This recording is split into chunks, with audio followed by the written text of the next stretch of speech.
నా పేరు చిరంజీవాచారి. ఈ గరిబిరెడ్డి అచ్చమ్మ దేవస్థాన ప్రధాన అర్చకులము. ఇక్కడ అచ్చమ్మ గారు ఆయన వీరబ్రహ్మేంద్ర స్వామి గారు చిన్నప్పుడు బాల్య వయసులో ఉన్నారు కాబట్టి వీరప్పయ్య స్వామి అంటారు. ఇదంతా అచ్చమ్మ గారి ఇల్లు.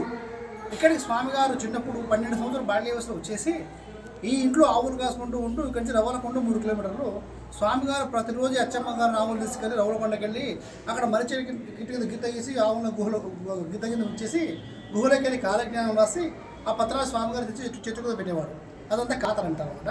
అక్కడ పత్రాలు పెట్టి స్వామిగారి పుట్లో చెట్టు నాటి చిన్న చెట్టు. ఆ చెట్టు 350 సంవత్సరాల బట్టి ఆ చెట్టు పడిపోయింది. స్వామి వేసిన ఫస్ట్ చెట్టు. ఆ చెట్టు పోయిన తర్వాత ఈ చెట్టు వచ్చి 55 సంవత్సరాలు అయింది. ఈ చెట్టుకు మల్లెపూలు పూయాలి.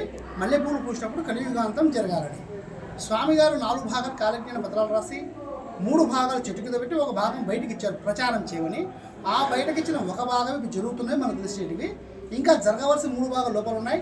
మళ్ళీ స్వామిగారే వీరభోగ వసంతరాయ అవతారంలో వచ్చి తీయాలి. అప్పుడు మిగతా భాగం జరుగుతాయని. ఈ ఇంట్లో స్వామిగారు చిన్నప్పుడు ఇక్కడ 16 సంవత్సరాలు పెరిగారు అచ్చమ్మ గారి ఇంట్లో ఇక్కడ.